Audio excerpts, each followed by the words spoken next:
Hello and welcome to the Ice Guys. This is the show that takes you into the world of the National Hockey League. Every game, every day, from a betting perspective. With pro sports handicappers, Ian Cameron, Alex B. Smith, and various guests from the world of hockey and sports betting. And now, here's your host, Ian Cameron.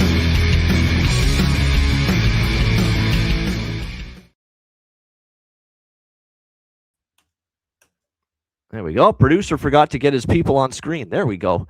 Welcome to the Ice Guys, Saturday, February the 28th. Ian Cameron, Alex B. Smith, ready to break down this massive Saturday NHL card. Looking forward to breaking it down. We've got several afternoon games, obviously games throughout the night. So it's good to have that all day, all night Saturday hockey in the NHL back in our lives again after the Olympic break. We do have to look back on what ended up being a really tremendous Friday night across the board betting-wise.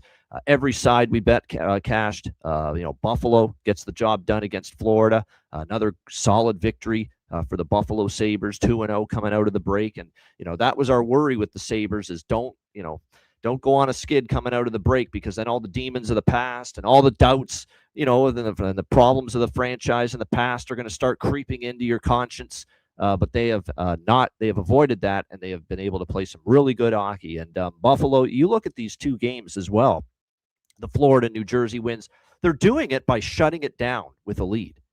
Buffalo never was able to do that all these years, but they're shutting it down with a lead. They're playing great team defense. It's a 5-man unit, commitment to playing without the puck on every shift. They're getting the saves, whether it's Alex Lyon last night. UPL's been better lately. It's been very impressive to see what Buffalo's done, and they get the job done. I know Florida was upset about the goal being called back in that game with the goalie interference and not being awarded goalie interference there toward Tarasov, and that remains a gray area, I guess you could say, as far as what's goalie interference and what's not. I don't think anybody has a freaking clue anymore. But nevertheless, Buffalo with a nice win there against Florida. Washington with a nice win against Vegas. Vegas made it interesting.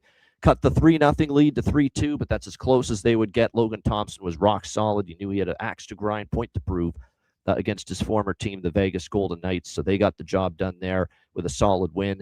And just like, not quite Minnesota, Colorado-like, but just when you think Minnesota Wild over for once, maybe it's going to fall a little bit short. Nope, doesn't happen. It cashes once again. 5-2 win for Utah. We noted that it was going to be a little bit of a tricky spot for Minnesota.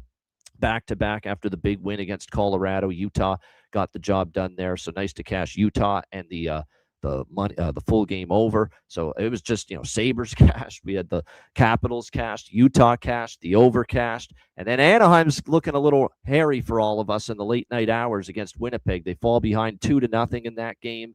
But then Anaheim ends up making it 2-1. Winnipeg gets an early third period goal, 3-1, and you really think at that point maybe that's the death nail for Anaheim. But this freaking group, man, there's some guts, there's some heart, there's some resilience to this Anaheim Ducks team. For as young as they are, they never think they're out of a game, and they proved it again last night. A couple of goals to tie it up, and then of course and then they take the lead 4-3. Winnipeg ties it. And then you think the momentum going into overtime is with the Jets after tying it 4-4 on a bit of a crazy bounce off the boards that threw Anaheim's defensive coverage right out of whack. And then Anaheim with the Chris Kreider goal in overtime. Tremendous comebacks, 2 in a row for the Ducks. Look, are they perfect? No. Are they flawed? Yes. Are there still things to work on with Anaheim? Yes. But there's a lot of great characteristics I'm seeing this team. No quit, resolve, heart, dig in, even when we're down. Hey, we're not giving up on this game. We know we have the firepower. We know we have the ability offensively to get back into a hockey game. And boy, did they show that last night. So a great comeback win for Anaheim. And how about the bargain bin?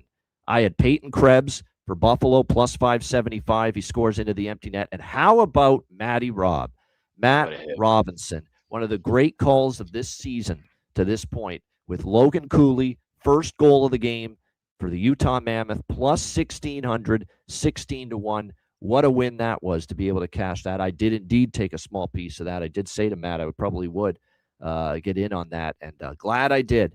What a nice bankroll booster that was. But I don't know how much better we can do than that for one night. 2 bargain bins hit, sweep the board with sides. Best bets, obviously. Anaheim, my best bet, came back to win. It was just an outstanding night all around for the crew. Alex, your thoughts on a very entertaining and very profitable Friday night? I mean, we're 5 bargain bins now since we've gotten back into action this week alone. Like I said, seeing teams grow and develop to being, resilient teams and possible playoff contenders in Buffalo and Anaheim. We've seen, like I said, in the last couple of wins that they've had, those are gritty wins that those teams weren't getting last year or the year before or the year before that. And it's exciting to see that kind of hockey being played, especially with Anaheim. I mean, this is a fun team now. The way they're doing it with the offense, and these kind of late comebacks, that's not sustainable in the playoffs. Okay, you can't rely on we're going to get 6 goals, 5 goals, 6 goals a night once it turns into mid-April and May. So that's where you, like I said, you're still a little hesitant with backing this team full time, seeing that this could be a team that could be a real threat in the West. But you look at Buffalo in the East, the way that they're winning those games, that is sustainable in the playoffs. And those are the way you win games in the playoffs. You have to have goaltenders steal games and make big saves late, like we saw with UPL in that game the other night against Florida, like we've seen with Alex Lyon in many of his starts, even going back to before the Olympic break. So it's an interesting contrast between those two teams, but the message is the same. These are teams that are, realizing what's in front of them, taking advantage of the opportunities and the games in front of them played in this condensed schedule down the stretch and earning the points they need to put themselves in a position to where they could possibly be playing for a Stanley Cup here, 45 days, 48 days from now. Buffalo is playing with a formula that can win in the playoffs. That's a great point about Anaheim. I'm not sure their formula is playoff ready yet. I'm not sure. Not yet. Because they're still a little leaky at times. There's still a few breakdowns. And they rely more on their offense to win them hockey games right now than Buffalo does. And the way Buffalo is winning is kind of, more of the way you're going to have to play in the Stanley Cup playoffs, if you're going to have success. Yeah. No question. But I will say this, though, about Anaheim. And kudos to Quenneville. Well, obviously, of course, now 1,001 wins. But what he hasn't done with this team, and what we've seen him do, what I've definitely seen him do with the Hawks, and we've seen him do with other teams, is that you get these track meet games, but he's not going to be slamming the brakes down all of a sudden and say, hey, we need to be clamped down defensively, and we need to win this game 2-1, 3-2. He's still letting them play their game because especially they're when you're finding ways to win. He's still cool with it. Right. Yeah. Right. Now, if this starts getting out of hand and you're losing games 7-6, 6-5, things will start to change. But he's not rocking the apple cart. He's not bringing out the line blender like he used to do when games would get out of hand. And I appreciate that, and I'm sure Ducks fans appreciate that as well. Keeping things consistent. Work on your defense. Still need to work on your defense, but don't rock the apple cart with the offense, because if you're getting 5 or 6 goals right now, and with the condensed schedule and with playing teams that are on back-to-backs and 3 and 4s, you get 5-6 goals a night down the stretch here in the regular season, you're still going to do just fine. It's just a matter of turning that switch on at some point, playing more sound defensive hockey as we get closer to the postseason. Yeah, no question. And like I said, Anaheim definitely has things to work on, but the one thing that's a great characteristic for them should they make the playoffs, and it's still a should they, because they still have work to do to make the playoffs, but they're in a great spot right now. Do you know with that win, they're 3 points back of Vegas for first in the Pacific? Yep. How about that? I mean, Anaheim, right on the heels of the Vegas Golden Knights for first in the division. And look, we were on top of this before the season started. I don't think anybody could have been more bullish on the Anaheim Ducks being better this season than Alex or I. We were, we thought it would be a team, and Joel Quenneville was going to be a big part of why, but we liked the moves they made. We thought Lukas Dostal is going to ascend into being one of the better goalies, young goalies in the league. And you look at it, there's no question, their D's a little bit better. They got guys that can stay at home and play defense, and they got guys that can move the puck like Jackson Lacombe and Minchikov. Like I said, it's a really, really impressive group, young group that's going to keep growing, keep improving, and it's been amazing. And the one thing that's going to go a long way for them the rest of the regular season and into the playoffs if they make it, the heart, the guts, the resilience that they have shown, the toughness, the mental fortitude part of it. No question. Right now, a long way. Right now, intangibles-wise, they are, in my eyes, the favorite in the Pacific. I like their intangibles. If they were to meet up in a 7-game series against Vegas, now Vegas has the resolve and the winning pedigree and guys who have been there and been through these wars before, but head-to-head in a coaching matchup, as great as Cassidy is, I'd give the edge to Q. I think the fact that Anaheim hasn't been in those spots that can play a little bit loose and not have the pressure of a Vegas team, I would give that edge to the Ducks. Same thing if they have to play an Edmonton team. We all know the story of the last 3-4 years with Edmonton in the playoffs. There's all kinds of pressure on the Oilers. There's not that much pressure on the Ducks. Okay, Kings. Do you like the Kings against anybody in the 7-game series? No, they make it in. So Anaheim is in a great spot. And I'm looking at odds. You see them plus 490, plus 500 from the win of the division right now. It wouldn't shock me one bit. The way that we've seen Vegas be topsy-turvy, you can't trust Edmonton. You can't trust damn near anybody else in this specific division. This may be a time if you're looking for something futures. You don't have anything futures in pocket. Ducks to win the Pacific, not the craziest bet in the world to me right now. Yeah, I mean, they're in it. I don't know if they'll overtake Vegas, but certainly they're in the mix. And there's a great point by Jonathan. Ducks have the second easiest schedule remaining. So there you go. You're right. Ducks, Sharks, and Kings, all those California teams, we talked about it, that they've got the easiest remaining strength of schedules, the rest of the season. So there is still got 5 more games at home in this homestand alone. So, yeah, definitely. Yeah, absolutely. So there is definitely a possibility for this team to be able to make some noise and make a push toward the Pacific Division. Just replying to someone on there's a good doctor person on Twitter who's a good hockey follow, and he usually talks about injuries. He's like a David Chow type on Twitter, and he'll talk about, this injury looks like this player might be out for 6 weeks. He's Canadian, though, and he's a big hockey fan.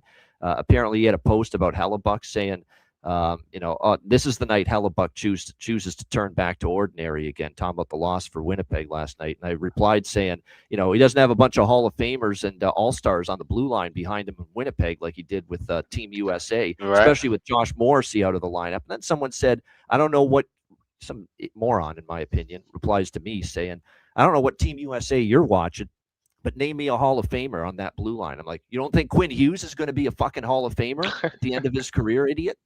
Come on. Get the fuck out of here.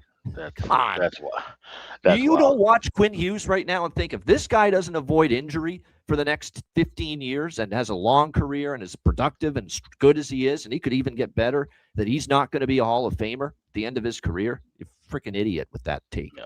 That's all there is to it. Yeah, I didn't see that, but Hellebuck kind of going. I mean, and listen, I wasn't on the show yesterday, but the handicap, and I said it during the Olympics, I said it before the Olympic break. You fade Connor Hellebuck that first game back after certainly having the greatest game of his career, and once again, Milan was a neutral site. He was on the road last night. We know what road Connor Hellebuck, although that's usually a playoff thing, but road Connor Hellebuck is not the same as home or international for that matter. So, that's just the kind of way you have to look at that sometimes. Right. No doubt about it. All right, let's jump into Saturday, because one of these games is about to begin about 15 minutes from now, the first of the afternoon doubleheader on ABC, their Hockey Saturday. They have a pregame show on right now, too. Can you believe that? At 11 a.m. Central, a pregame? Right? Sunglasses at night, too, band, right? Yeah. It's great to see it. Great to see it. I mean, you just pop on usually with ABC and then they just go off. But now to actually they're showing right now they're having Will Coulier doing a little kind of one-on-one demonstration. Like, this is the kind of stuff we need out of the Olympic break. Getting people involved, getting people watching the games, watching the pre-games, interacting with everything. So that's awesome to see. Especially for ESPN. ESPN actually granted ABC the permission to run a pregame show before these games. I am amazing on a college basketball Saturday in their eyes. Yeah, it's great. No question. All right, Pittsburgh minus 125 here. Road favorite, 6 the total. I'm going to keep this brief. I mean, I'm on Pittsburgh and I'm on Shinikov and Hayes to score a goal. I like both of them. Shinikov's a must bet right now. I couldn't believe my eyes that at Patano, Ontario-based sportsbook Patano, plus 370 was available for Yegor Shinikov to find the back of the net for Pittsburgh. That's a bargain bin special, by the way. That's a daytime bargain bin special for me. I posted it already on the Patreon page that it's a bargain bin. I got to say it now, because if I wait till the end of the show, this game's already going to be on and going. So that is my afternoon. I got a night bargain bin and I've got an afternoon bargain bin. My afternoon bargain bin special of the night. In fact, let's make it official. It's not official till we get the graphic on the screen. Official bargain bin special of the night for the afternoon. Yegor Shinikov, Pittsburgh, plus 370. And we'll give you another bargain bin during the actual segment for one of the games tonight later on in the show. So there you go. First of two bargain bins. Igor Shinikov, Pittsburgh, plus 370. I like Avery Hayes, too, because he's still in the top 6, and the price is still very good, north of plus 500. I like Pittsburgh minus 125. I know there's still no, well, obviously Sidney Crosby's going to be out still for several weeks, but they beat New Jersey without him. They can beat this New York Rangers sad sack team without him as well. And we keep talking about how just awful the Rangers continue to be on home ice. That continues to be a problem. Yes, this is an early start, too, in New York because the Johnnies are playing in the building tonight against Villanova. And I like to lay the points with St. John's. If you're betting college basketball, I think they lay the wood to Villanova. You don't think Pitino's not going to be happy with them getting absolutely destroyed by UConn and scoring only 40 points in that game against them earlier this week. So, yeah, I'm on the Johnnies there. But that's another sport.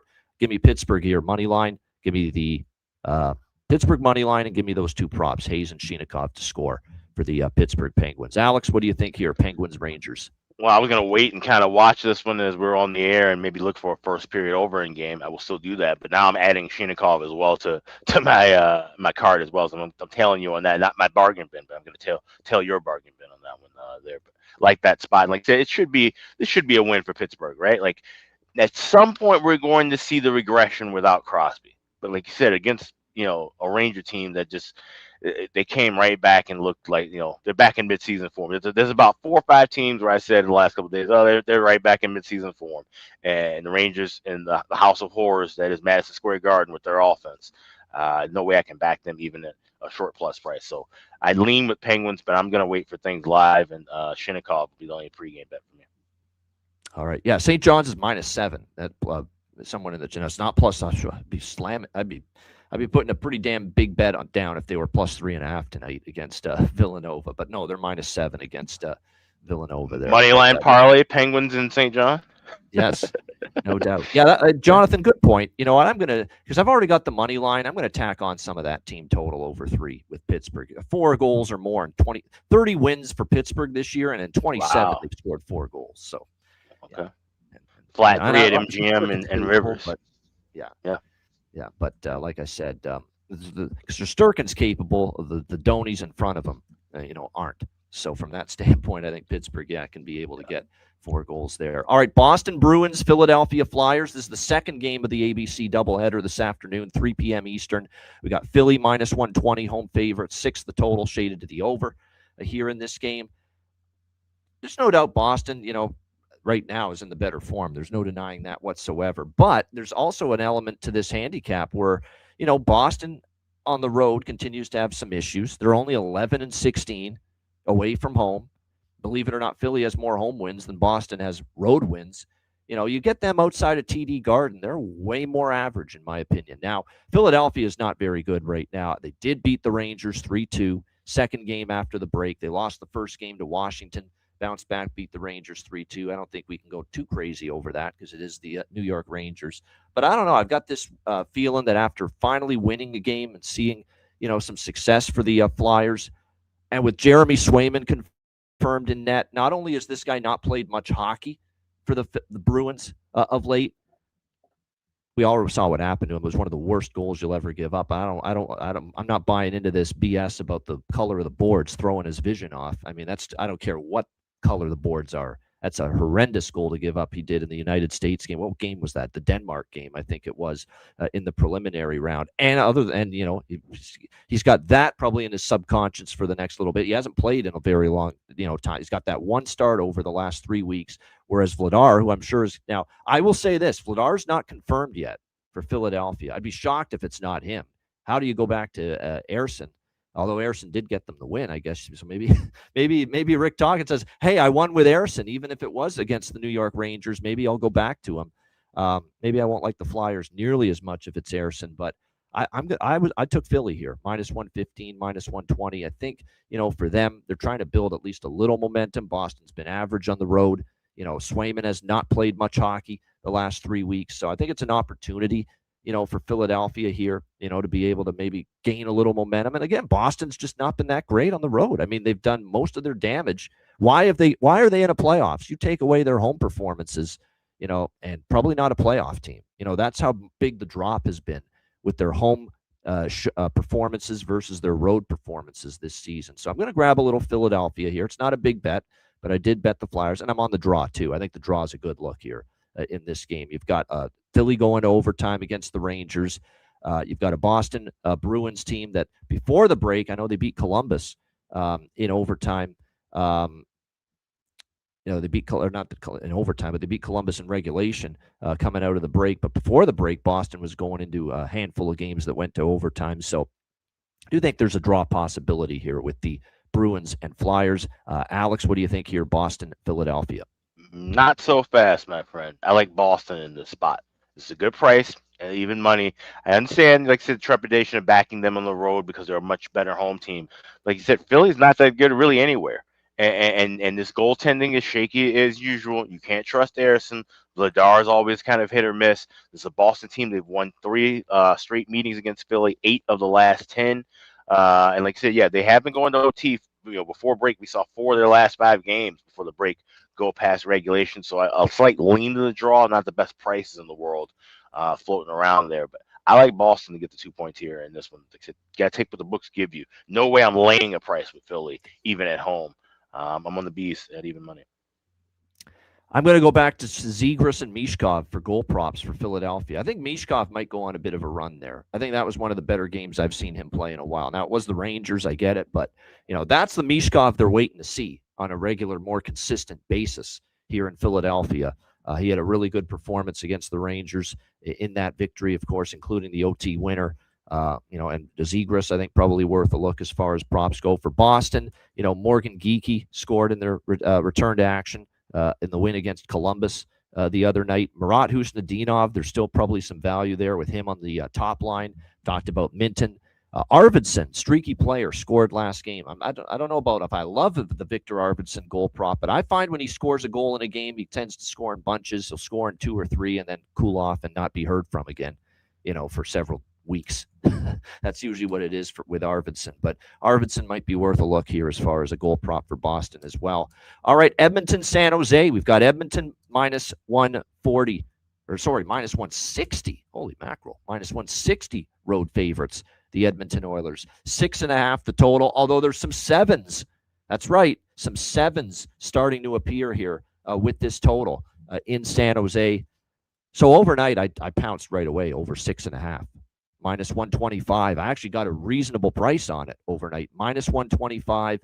You have to bet over 6.5 right now with Edmonton. 9 straight Edmonton Oilers games have had at least 7 goals.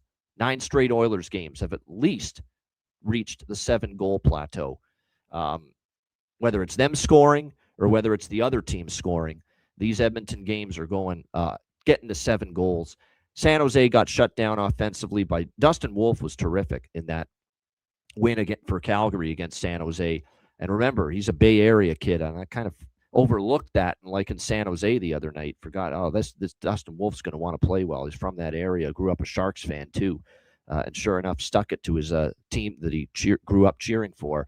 But I think it's a nice bounce back here for San Jose, at least offensively, I think it is. I still don't trust Edmonton defensively. I know Chris Knobloch really, really stressed and preached defense after the Anaheim game where they collapsed and blew multiple leads, and they did play a better defensive game. I can't make too much of a big deal of it when it's against the horrific Los Angeles Kings, in that 8-1 win. I've got to see more as far as a defensive improvement here from the Edmonton Oilers. I would think Connor Ingram is going to start because he was in net for the LA game. Tristan Jarry's been a disaster lately for the Oilers, but I'm seeing some sites projecting Tristan Jarry to start for Edmonton, but that's not confirmed yet. Yaroslav Askarov projected. That's not confirmed yet. I'm going to split San Jose money line and team total over. This now is back in the price where we like San Jose. Underdogs, they have not been great favorites. That's something now I realize, and Jonathan had the numbers for us with San Jose as a favorite. I think they have a losing record as a favorite. So the next time I see the Sharks as a favorite, I'm probably passing. Because they've still got to show that when they're expected to win, that they can have the focus, execute, play their best game, and get the job done. Yeah, 1 and 2 is a favorite. But now they're back as a home dog. They're off a loss. I expect a better effort. And this is more, do I trust Edmonton at all defensively as a minus 160 road favorite right now? I don't. So give me San Jose plus 140 split with San Jose team total which you can get a flat 3 on that. You can get a flat 3 on the team total here with San Jose at -118. And I'm on that over 6.5, but I got a much better price overnight. Like, I would say wait, see if you can get a better price in game, because I'm seeing -150 with the 6.5 over, and I'm seeing 7s now at some books. So I would say wait. I will probably bet a live over 1.5 in the first period as well at some point if we find it, if it drops a little bit. If we can get those first few minutes of scoreless hockey to begin the game, I will probably jump in on a live first period over and turn it into a bifecta. Alex, what do you think here? Edmonton, San Jose. Yeah, I like Sharks and the over. I'm going to parlay that pregame, go with that Sharks and over 4.5 and get plus 154 at BetMGM with that, and then wait for that 6.5, like I said, to try and drop down to a 6 in game. But I think this is a Shark spot. Can't bet on Edmonton right now. Like I said, their goaltending situation very shaky. Connor Ingram is the better of the two goalies right now, but even he's still not at a level that we've seen him be at since joining Edmonton. He's been kind of up and down. So this is a spot, like I said, we like the Sharks here as a home dog.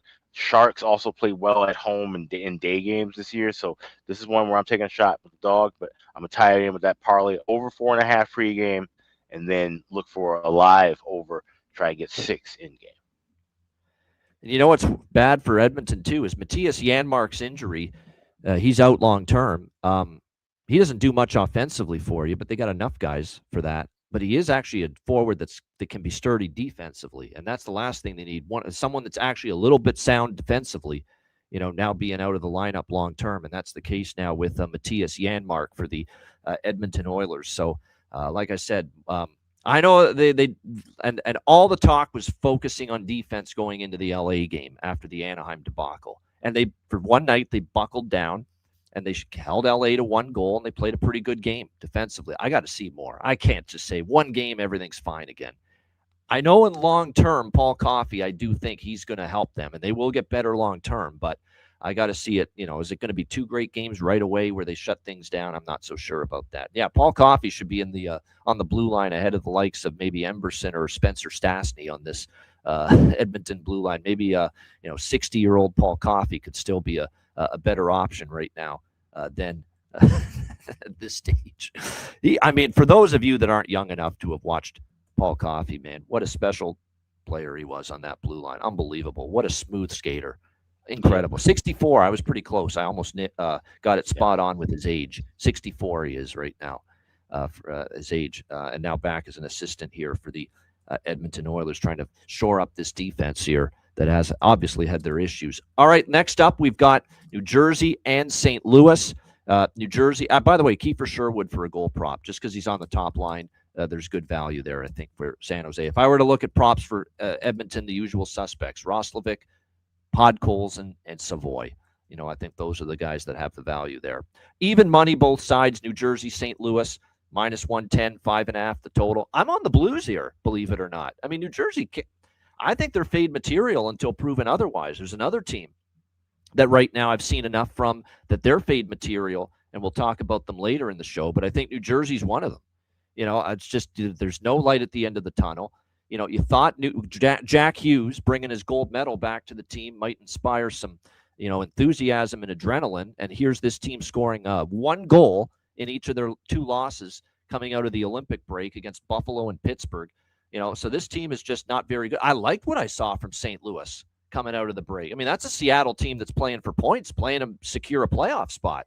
St. Louis, 5-1, against Seattle the other night. So I'm not going to say I'm going to start riding St. Louis. No. If St. Louis is playing anyone but New Jersey, I'm probably not betting St. Louis here in this game. It's not like I'm totally on board with the Blues are going to go on a run now. But I think at this price, -110, and showing a lot more out of the break than I saw from New Jersey in 2 games coming out of the break, that I think they can maybe get the job done here. So I'm on St. Louis -110. What I like even more here is against Titan CT. He says he likes the under. No, not so fast, my friend, as Alex always likes to throw out there. I like over 5.5 here. We're riding this train with St. Louis. This is another overheater. Not quite Minnesota Wild type of overrun yet for the St. Louis Blues. But this is now a team that's gone to the over in 7 straight games. 7 straight St. Louis games have gone over the total entering this one. Now, that's a fair point. Devils can't score right now. So if this is going to go over 5.5, maybe we're going to need 5-1 again, like the final score of St. Louis, against Seattle. That we're going to need 5 from St. Louis to get this game over the total. But I'm going to take a chance here. It's not like St. Louis before that win against Seattle prior to the break. St. Louis had given up 4 goals or more in 5 straight games. I mean, it's not like this is a shutdown defensive team. If the Devils aren't going to score goals tonight, when the hell are they going to score goals, right?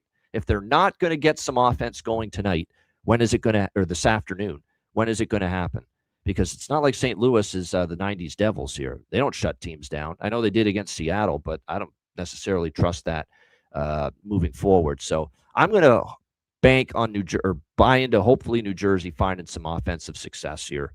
And St. Louis, I think, will chip in as well. So, again, 7 straight overs for St. Louis. I'll be on it here, over 5.5. Alex, what do you think here? Devils, Blues.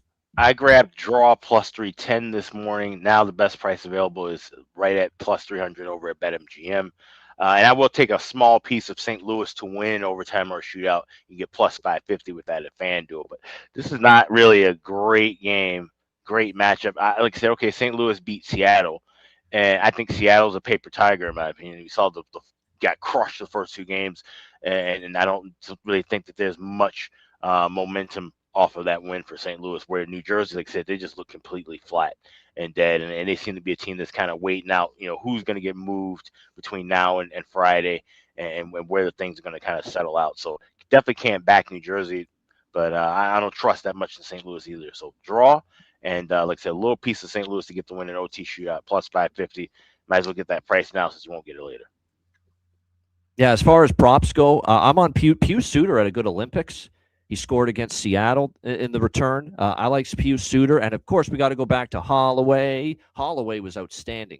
I mean, the Olympic break looked like it did wonders for him. He looked like Dylan Holloway of last year again for the St. Louis Blues against Seattle. So Dylan Holloway, and you're back to getting – good prices on Dylan Holloway. In fact, Dylan Holloway was almost my afternoon bargain bin choice because some books have him at plus 300 or better. Not many, but a couple do. Bet Rivers has Dylan Holloway to score at plus 300. So that's definitely worth a look. I think the draw, I might even get in on that too, because I'm seeing that the previous meeting earlier this year, which was in New Jersey back in November, went to overtime between these 2 teams. So like I said, I think it's definitely worth looking toward the draw here. Might be worth a shot. All right, those are all the afternoon games. Now we are moving to the nighttime games. New York Islanders, Columbus, and in this one we've got Columbus minus 130, home favorites, 6 the total here in this game. Yeah, normally I don't respond to comments in the chat, but this Ian guy sucks. He went 2 for 11 on this show yesterday. Yeah, check the Patreon page, Numbnuts. Really did much better than that. So thanks for tuning in, though. We appreciate you. At least if you're going to throw out shade, yeah. Let's be accurate here. Fuck that asshole. We got breaking news. Penguins just scored on the power play to make it 1-0, and I just got in first period over 1.5 minus 120. I mean, like seconds. I mentioned in the chat, got it in, and now here we are, 1-0 lead. Penguins. A great shot from the point on the power play. You're the one watching us, so if you want to make false comments about our performance from yesterday, go ahead. But you're the one you're taking time out of your day to watch this show. So, who's the dummy? So and then you're criticizing. But anyway, we move on. New York Islanders, Columbus Blue Jackets, Columbus minus 135, home favorites, 6 the total, shaded to the under here in this game. I wish the price was a little bit better on this, but I'm not jumping ship on Columbus because they lost. I mean, we were worried about obviously the break kind of interrupting the momentum with the Columbus Blue Jackets and the great, it was 10-1, the record for the Jackets in the 11 games since Rick Bowness took over. Obviously, they lost the first game back against Boston. I like them back home, though. I'm going to sprinkle on the minus 135 as the best price you can get pregame with the Blue Jackets on the money line. I'm going to see if I can add a little bit more as far as in-game. If, let's say the Islanders maybe take a lead, we'll probably tack on a little more Blue Jackets live in-game. But I'm gonna get in at minus 135 on them. One thing I do know, and Jonathan Davis has mentioned this all the time, how good the Jackets have been as a home favorite this year. I think they've been good as a home favorite, or is it bad as a home favorite, good as a home dog? I think it's good as a home favorite. Good as They a have home been, you know, favorite and good bad as a home dog. Yeah, there we go. It's Like been a while. 12-3 as a favorite.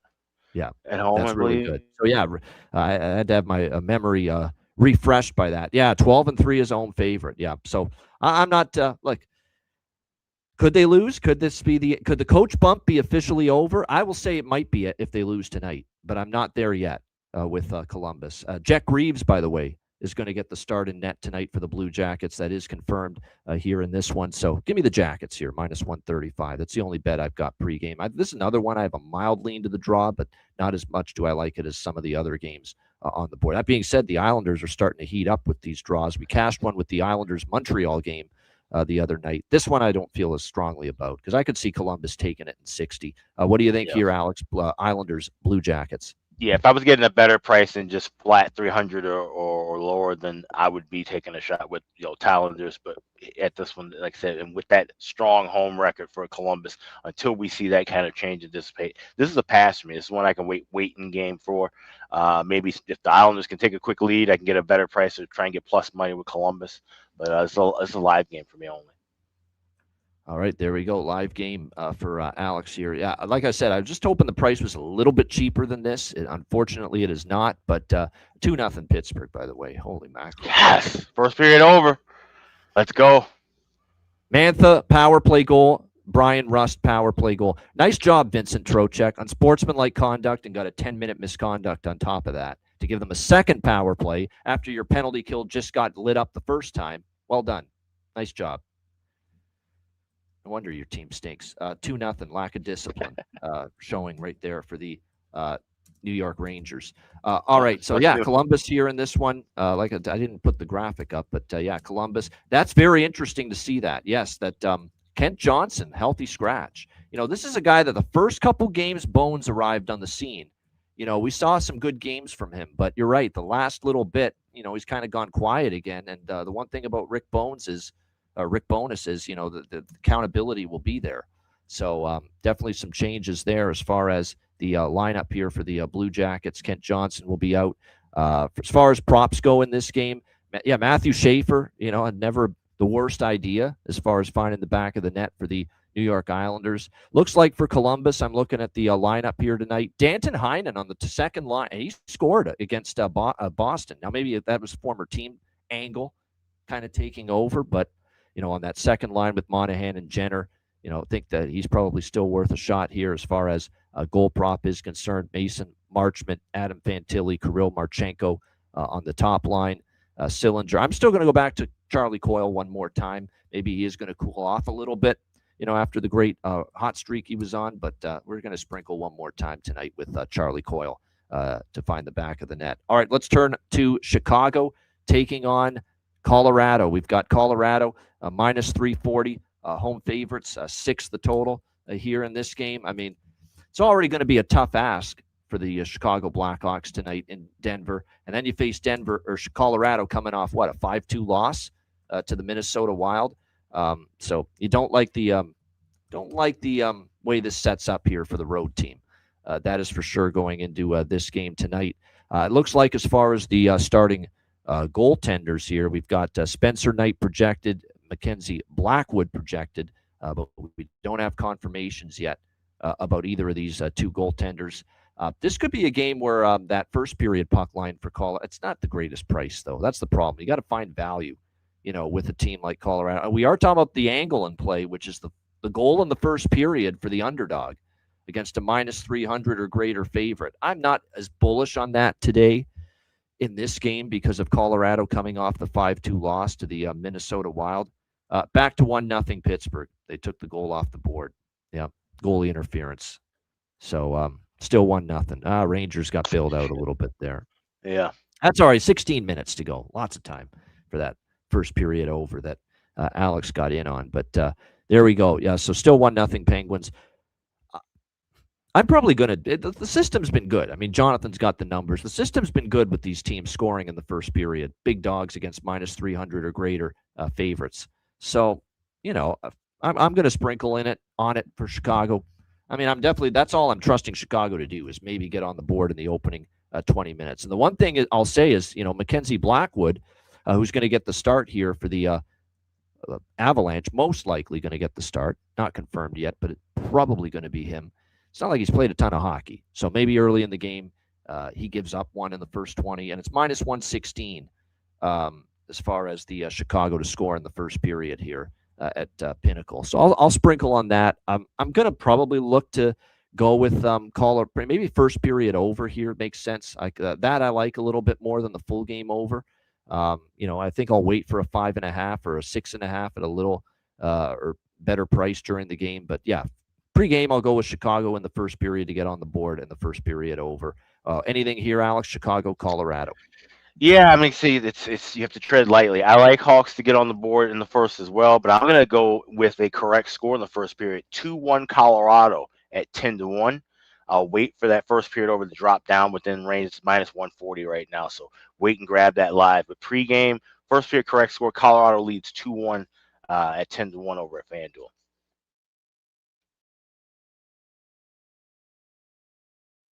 Oh, you're on mute.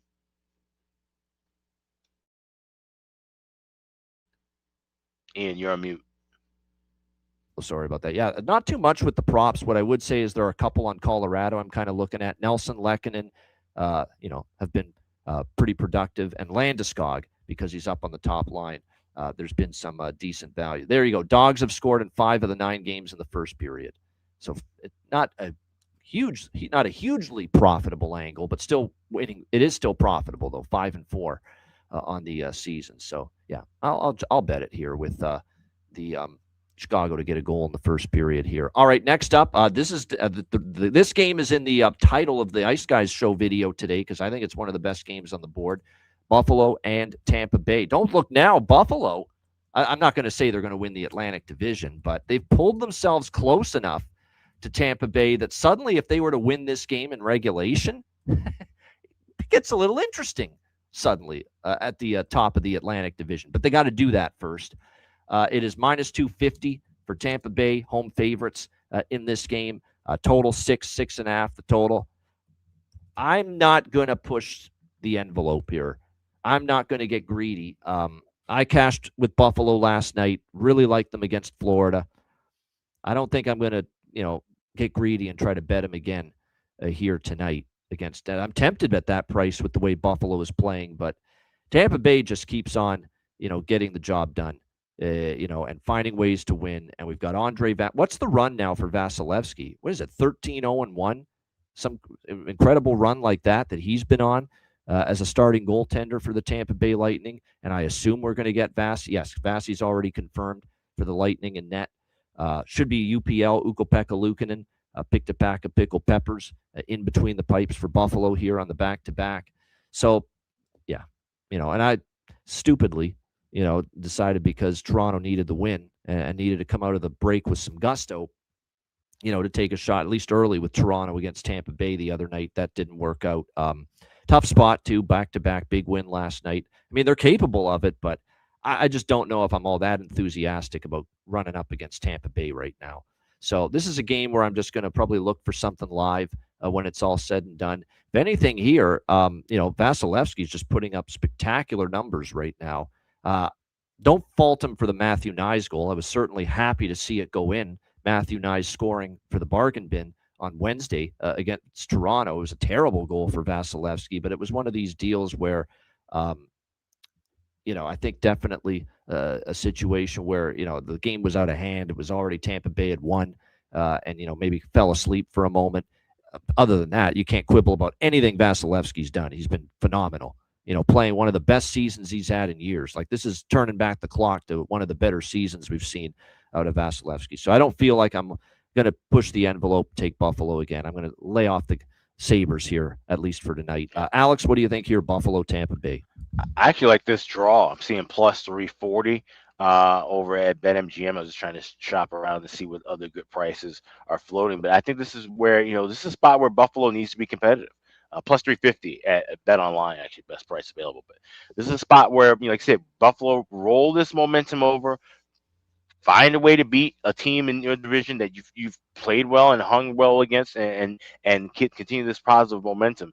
Plus 210, like I said, would be a sprinkle if this was a different team and a different goalie, but it would not shock me to see them at least hang around enough to where they can push Tampa, especially in an early Saturday start. We've seen Tampa; they've been susceptible to getting caught early in games, so Buffalo can get on them early. Maybe look at Buffalo first goal, first period. But I definitely like this draw here at plus 350.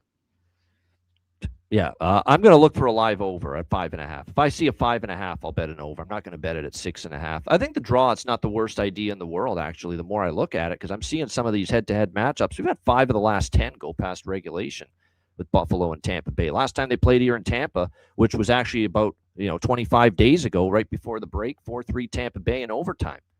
So, yeah, I think I'm talked into that draw. I think with what we have seen, it's definitely worth a look here in this game. One thing, too, about Tampa Bay, for as good as Vasilevsky's been, they've been good offensively, and for that reason, they're 4-0-1 to the over in their last 5 games, although a lot of those games landed exactly on 6, which speaks even more to why I'm waiting for a 5.5. That I'm waiting for the 5.5 to bet it. That's the one thing you're going to see a lot more now post-Olympic break, because I'm of the belief, and I think Alex is as well, that we're going to start to see a little more defense, a little more tighter checking hockey now as the games get more important. So you don't have to automatically just rush in and swoop in and bet these pregame over 6.5 totals. You can try to wait, see if you can get a better number in game, and wait for that 5.5 to appear. And that's exactly what I'm going to do here. Darren Radish's birthday, you don't have to say anything more. That's probably worth a sprinkle as far as him to score a goal. And I'm going to be on Peyton Krebs again. Absolutely have to be. He scored in both games for Buffalo since returning. He's still playing with Tage Thompson on the top line for the Buffalo Sabres.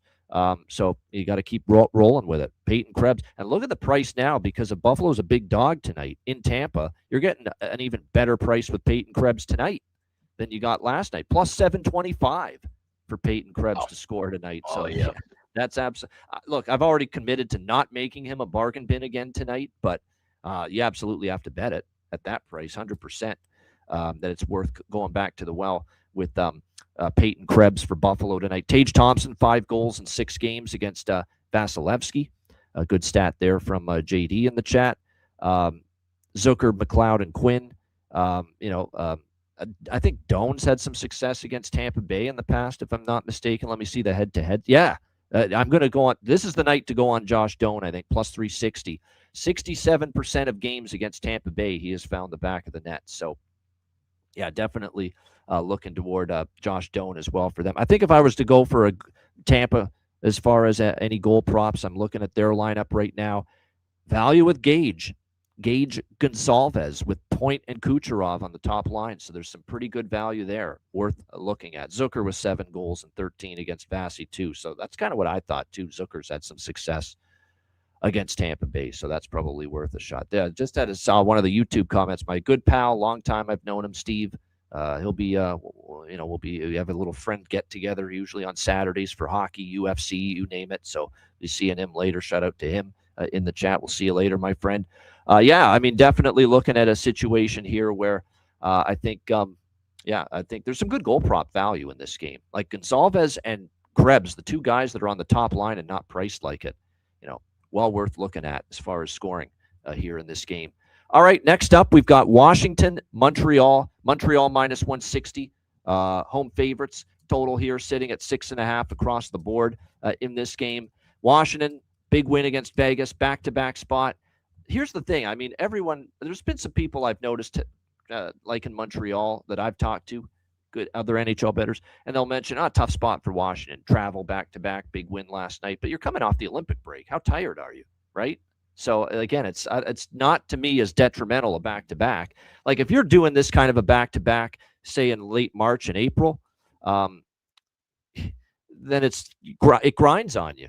You've done all this traveling, all these games. You're still pretty much fresh as a daisy, most of these players coming out of the Olympic break. So I don't think it's that bad. I think you're paying a little too much of a tax here, on the back-to-back spot, to bet Montreal. I like Montreal to win this game. I think it sets up nicely for them. They're off a tough overtime loss against the New York Islanders in their first game after the break. I think the Montreal team total over, I think that's what I'm going to end up doing here, is the Montreal team total over. My guess is this is going to be a Charlie Lindgren start. It already is confirmed, so there you go. Jakob Dobish is going to get the nod here for the Montreal Canadiens as well. Now, Washington's playing airtight defensive hockey. That's the one thing I've noticed. 2 unders, and Spencer Carberry said we've got to really tighten things up if we're going to win games. So I don't know about the full game over. This is one where I might wait for a little bit of time, maybe passes without a goal. We get a 5.5.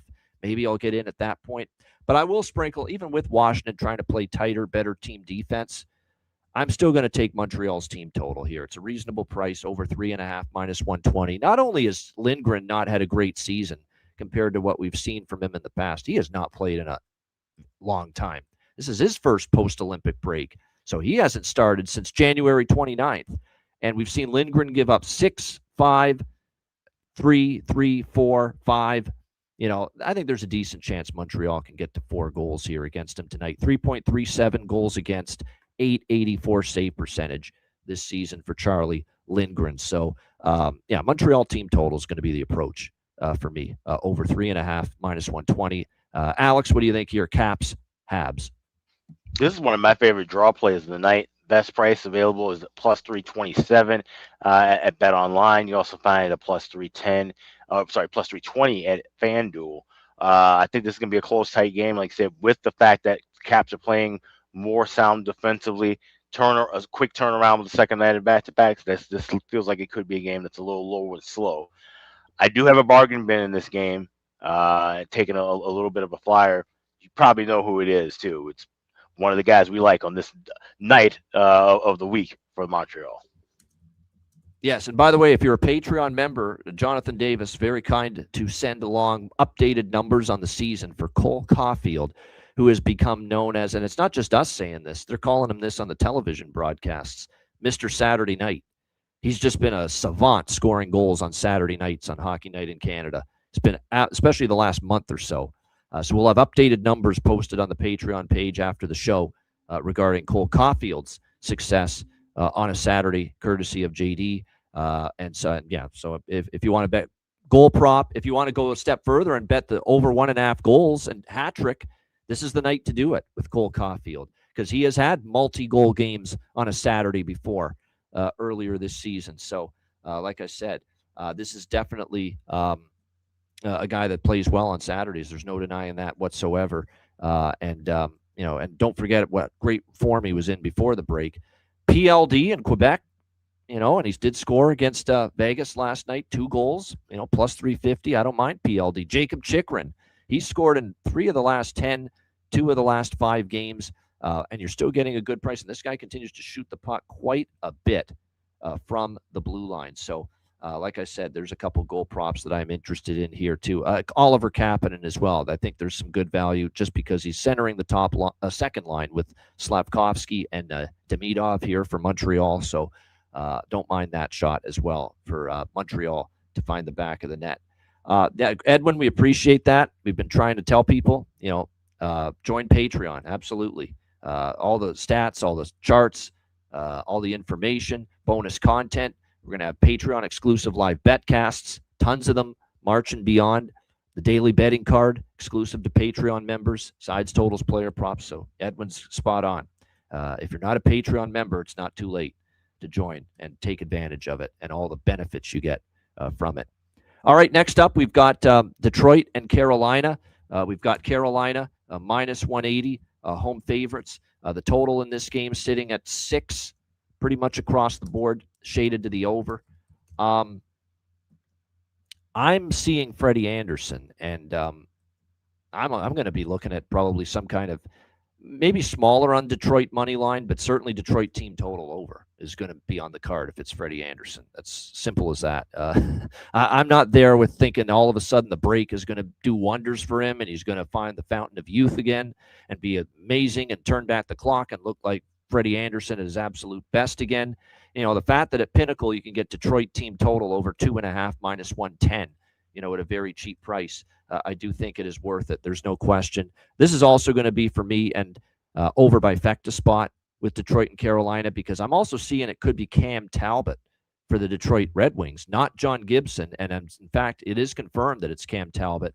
He's obviously not been nearly as good as John Gibson. John Gibson has assumed the number one role, and Talbot's last start was January 22nd, 37 days ago. So it's been a while since we've seen Cam Talbot start. So the door's open probably for Carolina to be able to score goals and find the back of the net here in this game tonight. So this is going to be Detroit. Money line is the smallest bet.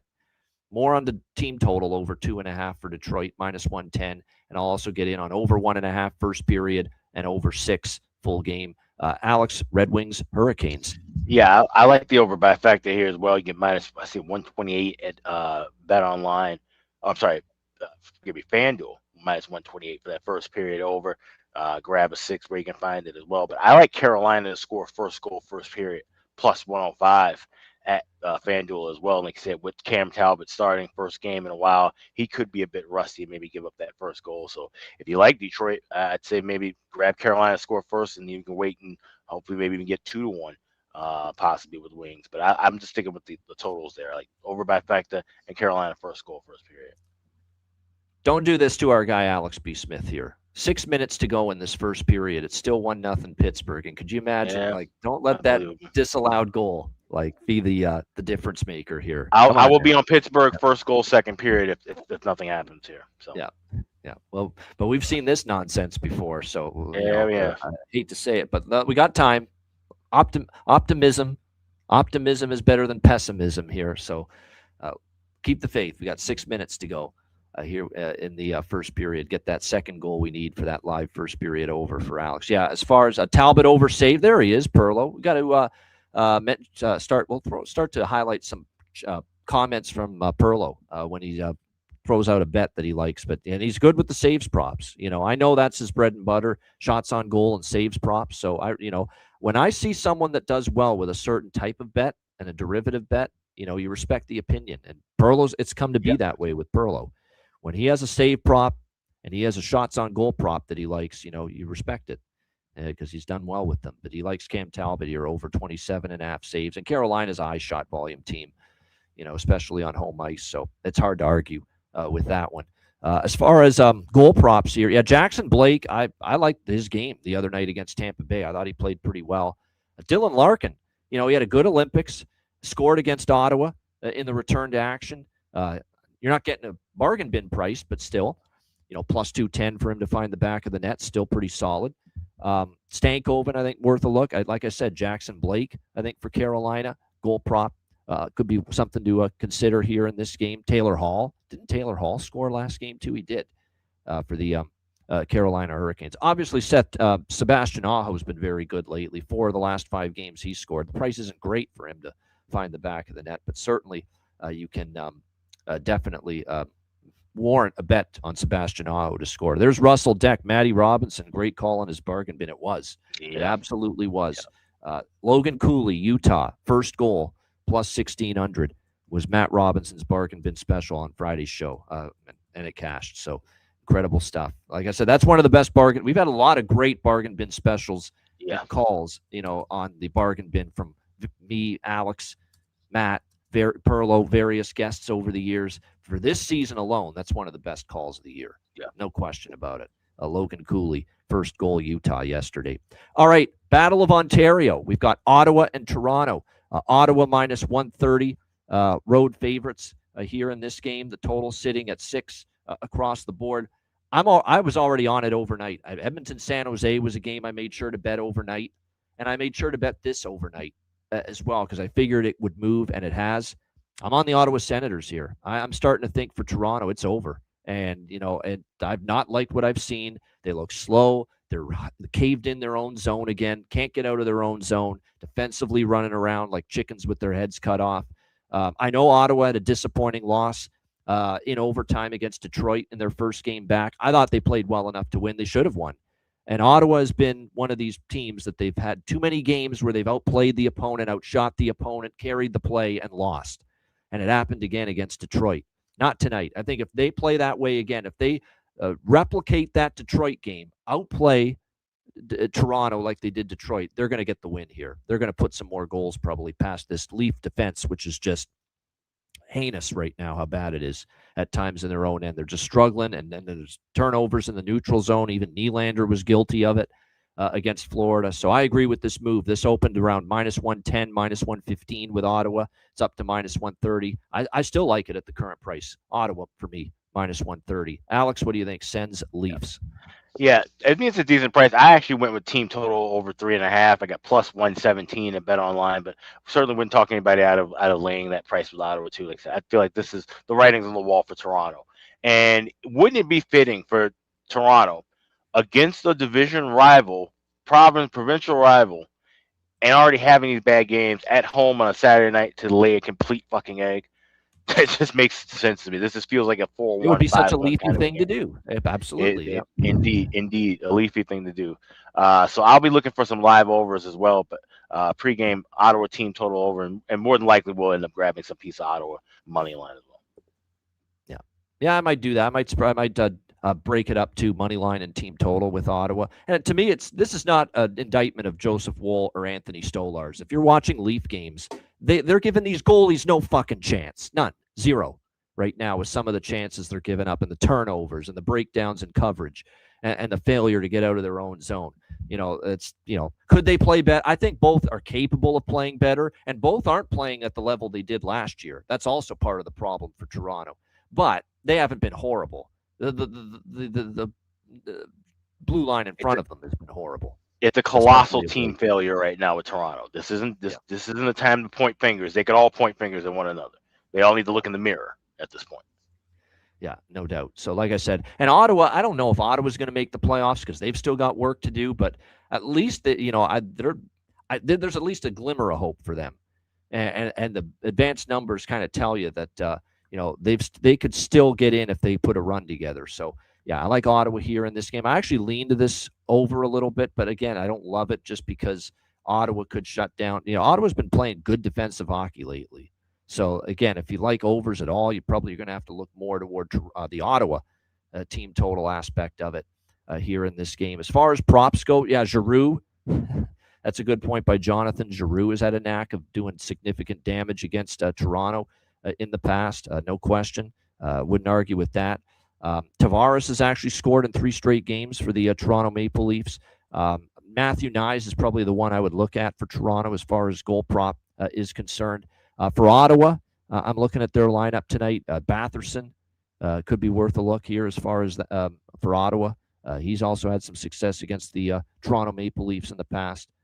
So that's where I'd go as far as the prop market here is concerned for this. And that's the thing. I expect are we finally going to get Easton Cowan back in the lineup tonight? Yes, that's what I expected. Easton Cowan. I'm going to sprinkle on Easton Cowan too, just because he seems to be one of those players where when he's been a healthy scratch and he re-enters the lineup, he's impactful and he makes things happen, or at least he's noticeable.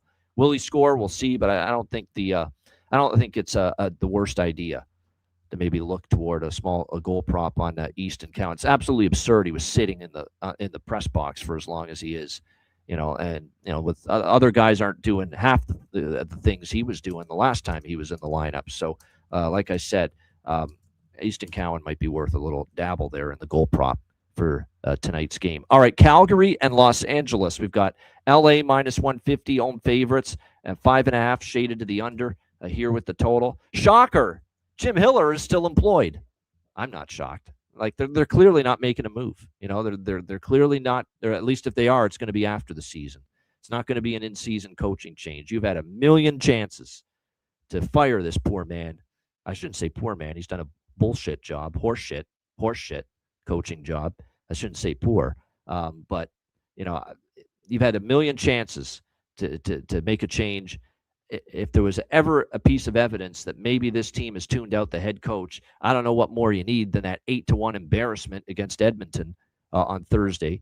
That was awful. Edmonton just collapsed multiple times against Anaheim, and then in the very next game, here's Edmonton rolling into L.A. and laying a smackdown on the L.A. Kings. So give me Calgary here, +130. I already mentioned. I think I mentioned it with Matt Robinson after the show yesterday. We chatted and I said, how's LA laying -150 again? What have they done to warrant that? Artemi Panarin's with the team now. Great. They're 0-2 with him. Still waiting for that first win with Artemi Panarin, the bread man, in the lineup for this Kings team. And look, I'm not pro Calgary. In fact, it's been a while since I bet Calgary. but we're betting prices, not teams. There's more than enough body of evidence and with LA as a bigger favorite, spitting the bit and losing in these games. Pittsburgh, Seattle, Columbus. I could go on and on and on about the examples of the Los Angeles Kings losing as a minus 150 or greater favorite this season. So just on price alone, give me Calgary here, plus 130 in this one. It's supposed to be a spot where LA comes out storming, breathing fire in their nostrils, after getting embarrassed 8-1. But when you lose to a Vegas team missing half their roster, or at least 5 or 6 best players, and you lose at home to them, and you come back and play that way against Edmonton, the Edmonton game was supposed to be a spot for a response. We got nothing. Why should I buy into there being a response tonight from the LA Kings? And even if there is, are they good enough?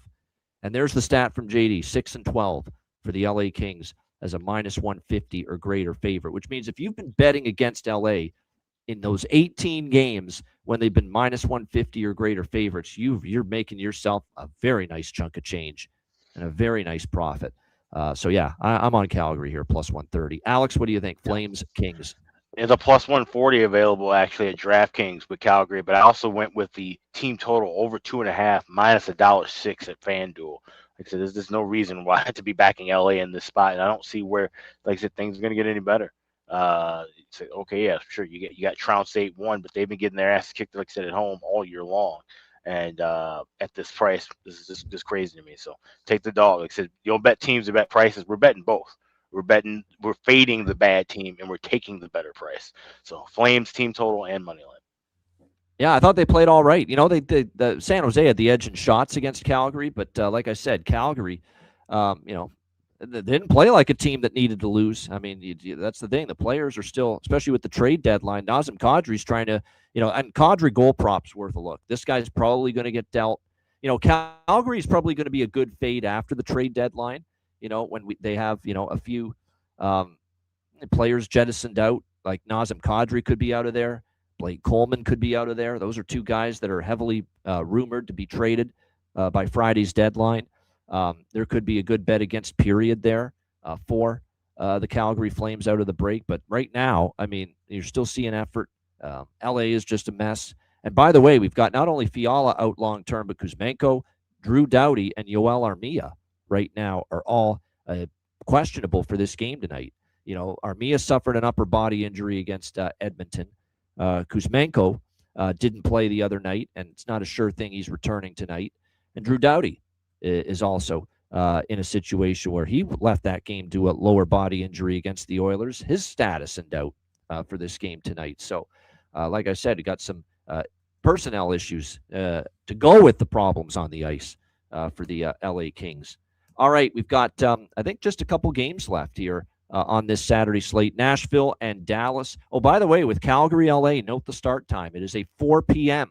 Pacific local start time in LA, 7 p.m. Eastern. Doing that, of course, for Hockey Night in Canada purposes. But Nashville, Dallas next up. Dallas, minus 150. Home favorites in this game, 6 the total, pretty much across the board.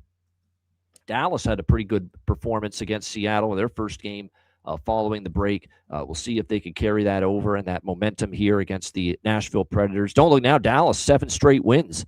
They won 6 in a row going into the Olympic break and victorious in that first game after the break. So dating back to before the break, it's a 7-game win streak right now for the Dallas Stars. Nashville beat Chicago 4-2 in their first game.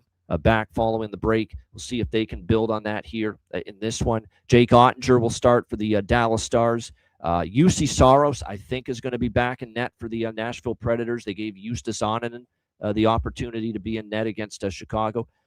I like over here in this game, and I'm going to bet it right now at over 6, minus 115. Actually, no, I'll take over 5.5. I'll lay the juice to get over 5.5 pregame at FanDuel. FanDuel's got over 5.5, minus 138. I will take that. I'm not sold Ottinger's going to be great tonight. This is a guy that did not get into any, I repeat, he did not get into any game action during the Winter Olympics. He was a spectator only for Team USA at the Winter Olympics, so he has not played in a very long time. I'm not sure he's going to be razor sharp and on top of his game right away. And UC Saros did have a good Olympics, But the NHL Nashville Predators version of UC Saros before the Olympic break was struggling and was not playing all that great.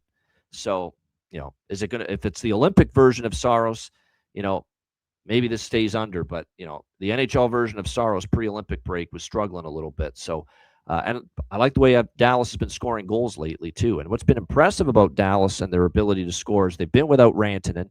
Sagan's been, by the way, big news. Tyler Sagan tried to get back from the torn ACL to return at some point later this season, but not going to be possible. They've shut him down and ruled him out, put him on LT IR, which means that cap space is freed up on Tyler Sagan's contract off the books for Dallas to try to add to their team before Friday's trade deadline. So very important to point that out. Stars can make some moves now to try to add to the team. So I'm going to go with the over. Probably will add some 5.5 if I find it, live over as well. I think I might sprinkle on the draw here.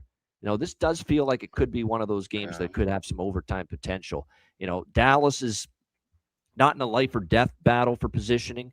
Nashville needs every point they can get.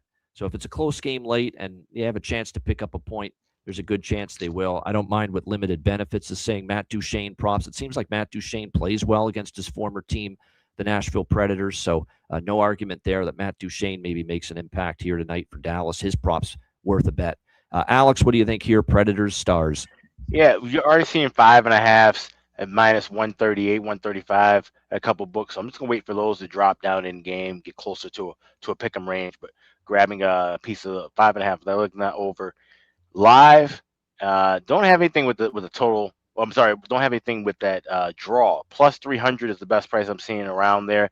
And I could see this one being a kind of a close spot, but with the way Dallas has played, it wouldn't shock me if they jump out early. They could just kind of maybe bombard Nashville in the spot. Even though the Preds need points, they've been playing much better hockey. I think Dallas is still a step ahead of them. So looking for the over 5.5 in game as of now.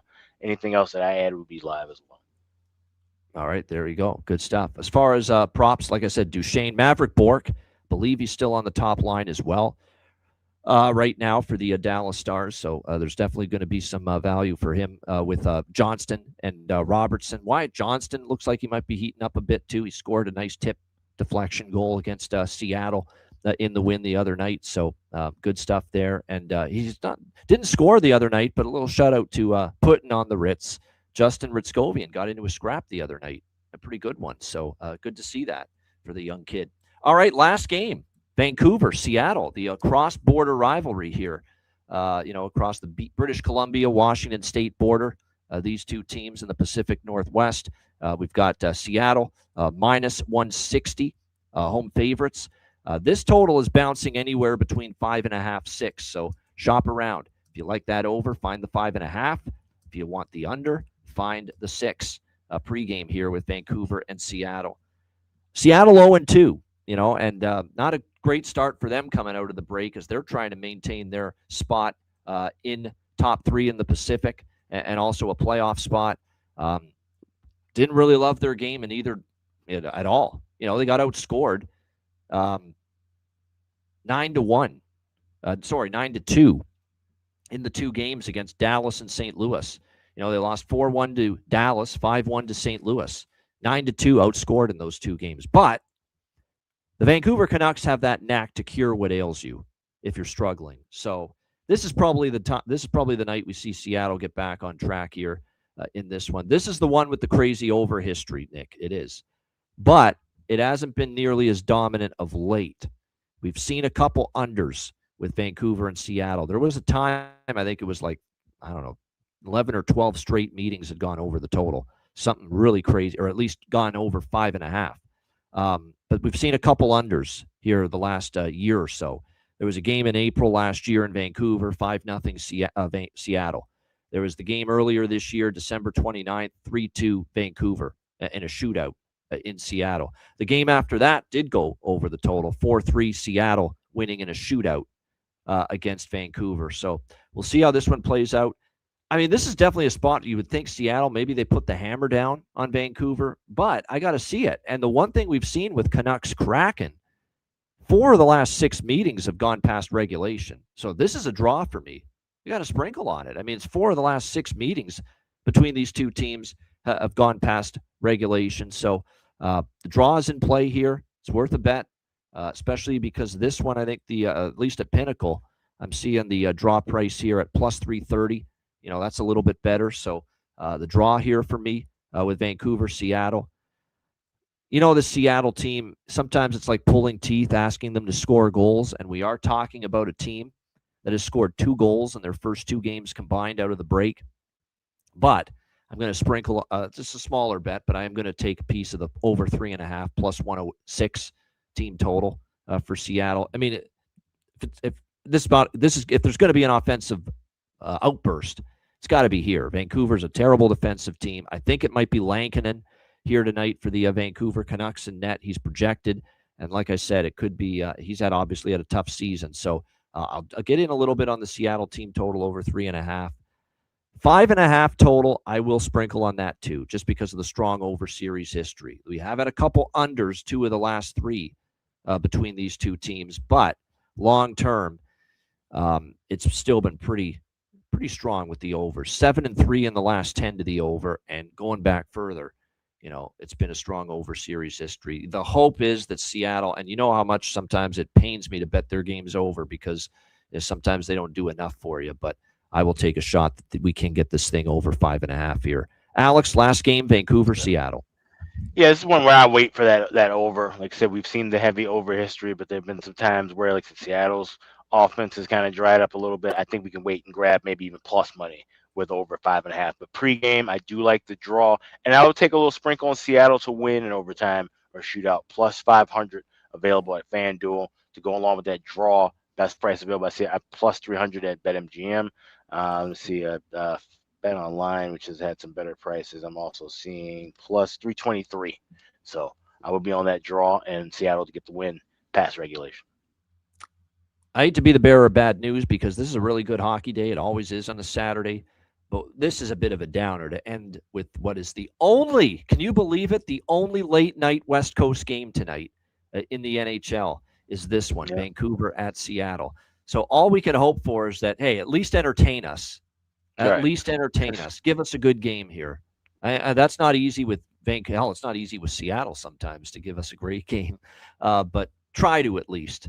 For the hockey world, it's the only game tonight in the late night hours. Don't bore us with this, terrible game. No passion, no intensity.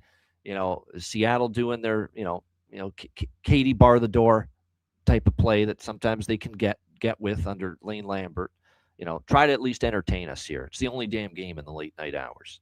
Don't put us to sleep. Don't put the hockey world to sleep, please. We're begging you. All right, as far as goal props here, Kakko, I like the way Kakko's playing for Seattle. Played well at the Olympics too, so I'm going to go with Kakko for Seattle. As far as a goal prop here tonight in this game for them, I think for Vancouver, Drew O'Connor.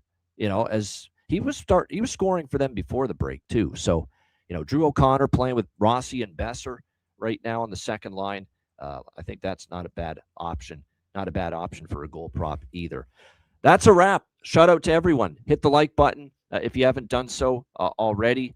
And there you go. Capitals note to pass on 3-6 on the second night of back-to-backs, which they are on tonight. So good stat there. Thomas, yes, I am a all sports capper. College basketball, NBA, NHL, NFL, college football.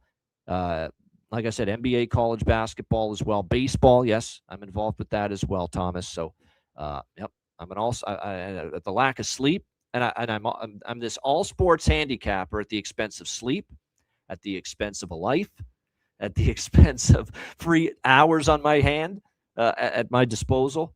So it is what it is, though. It's the life I've committed to, and it's keeping the roof over my head and keeping the bills paid doing this and working this hard. So in an era where it's not as easy to make ends meet. So from that standpoint, got to keep on going. All right. Speaking of keeping on going, wizardsportspicks.com, the great run at the website keeps on going. It's 14-3 with college basketball. It's number 1 ranked NHL on the website. Make sure you get on board. We got one of my bigger college basketball cards of the day. Or of the season, rather, at wizardsportspicks.com today. So make sure you get on board, check it out, and all the great handicappers. Been a great run, profitable in NHL, NBA, and college basketball this season. Wizardsportspicks.com. And of course, patreon.com/Ice Guys, $10 per month.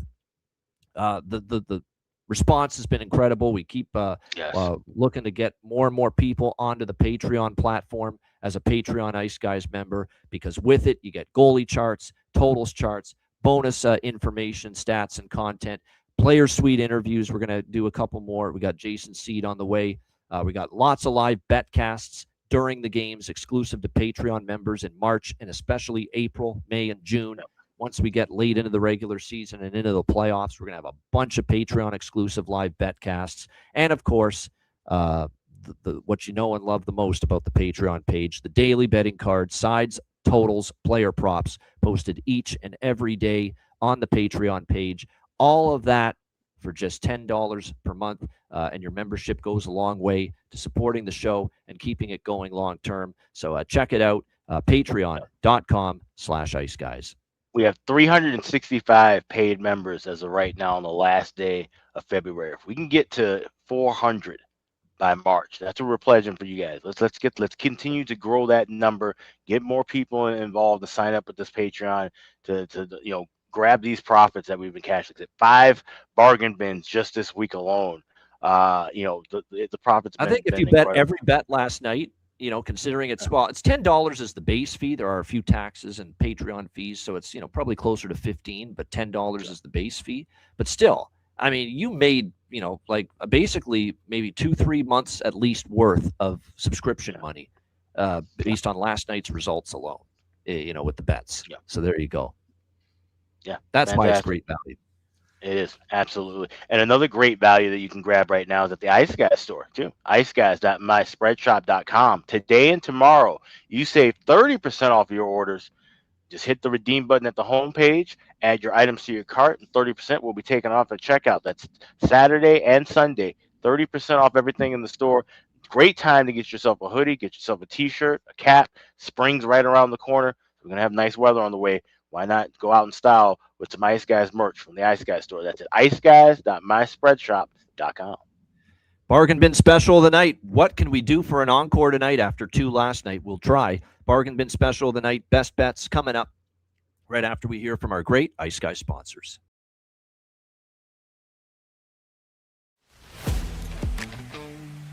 Wizard Sports Picks, featuring the finest handicappers in the universe. Sharp insights, trusted picks, and relentless results. We strive to help you become consistent winners. This is Wizard Sports Picks.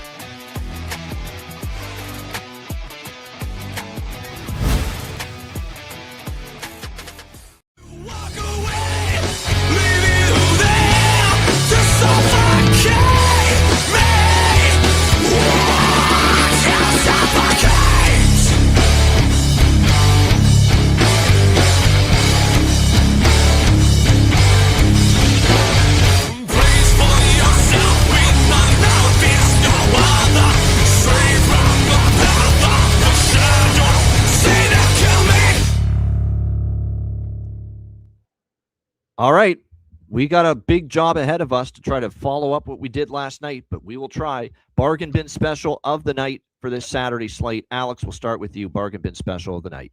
I've got a pair of them, and they both involve a pair of goals. First, we'll start with Chicago taking on Colorado, and I think the Avs are going to be just red hot and pissed off coming off of a loss, as they usually are. A Hawks team that's kind of downtrodden and did not look like their best selves in that loss against Nashville. Give me Gabriel Landeskog of Colorado to score 2 or more goals plus 1,600. That'll be my first bargain bin special. My second bargain bin special, we're going to go to Montreal, taking on the Capitals. And you got to go with Mr. Saturday Night, Cole Caulfield, to get a goal, not 1, but 2. You get 2 goals for him, plus 850 over at FanDuel. So Gabriel Landeskog of Colorado, 2 goals, plus 1,600. Cole Caulfield, 2 goals or more, plus 850 for Montreal. Those are my bargain bin specials for the Saturday. There we go. A couple of bargain bin specials. Gabe Landeskog, Colorado, and Cole Caulfield, Mr. Saturday Night, to get 2+ goals, over 1.5 goals for Alex for his 2 bargain bin specials of the night. Jonathan with the Ian, hope you can rebound after going 2-11 yesterday. I had it going through my mind, me kind of losing it in that moment with that person that commented. I don't like doing that. I honestly don't. I actually ignore everything that's negative usually, but that's the one thing that probably can draw my ire and a reaction. I don't mind you saying, I suck on certain days, but you don't falsely lie about when I'm bad. And yesterday was not a bad day. You can't come on here and say 2-11 when I almost swept the damn board yesterday in the NHL. That's a bunch of nonsense, and I'm not going to stand for that. So that's why I got a little upset. I usually try to ignore all the negative comments. Trust me, when I suck, I'll let you know. If I have a bad day, I'll let you know. But you can't say 2-11 one day when it was almost the polar opposite with the results. So that's kind of why I had my little angry moment there. But normally we try to avoid the negative comments. We just let them slide and just on we go. But anyway, bargain bin special of the night. We had one last night. 2-11, but we cashed a plus 575 Peyton Krebs bargain bin special last night. But carry on with whatever notions and thoughts you have in your diseased mind. But nevertheless, we've got tonight, as far as bargain bin special of the night is concerned. I was tempted to go back to Peyton Krebs, but at plus 725. But I'm going to bet it, obviously. But I am not going to take it at that price. You know what I am going to take? Because I think LA is we've seen them defensively look awful here in 2 games following the break. I'm actually going to go to a Calgary Flames player for bargain bin special. This is the one I had picked before the show. Plus 440. Give me Connor Zary. This guy's playing good hockey right now for Calgary. He scored in back-to-back games for them. He got on the board against San Jose in the return to action following the break. And this Flames team, or this LA Kings team, a travesty in their own zone right now, giving up 6 goals to Vegas, 8 goals to Edmonton, 14 in the 2 games combined. I think Connor Zary is live here to find the back of the net. So Calgary, Connor Zary plus 440 for my bargain bin special of the night. And of course, I've got Igor Shinikov pending for Pittsburgh with my afternoon bargain bin. He hasn't scored yet, but we do still have plenty of time left in that game. A note with that game too, Pittsburgh, as we go into the second period. Unfortunately, it was 1-0. So I will be on Penguins first goal of second period plus 105 available at BetMGM. I've already bet that. All right, good stuff. There we go. Excellent. And by the way, that's a great point by Jonathan, that 10 of the 11 Washington-Montreal games have gone 6+ goals, which makes me feel better about my strategy and approach in that game, which is betting a live over 5.5 when it appears.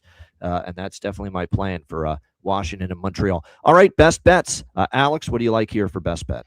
Yeah, well, you mentioned Connor Zary and the Flames, hoping getting on the board. I'm hoping we can get at least 3 goals from the Calgary Flames here. I'm going to go with that team total.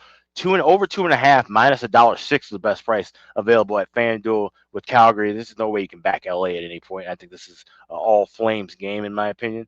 Just need to get 3. So Calgary Flames team total over. That'll be my Saturday best bet.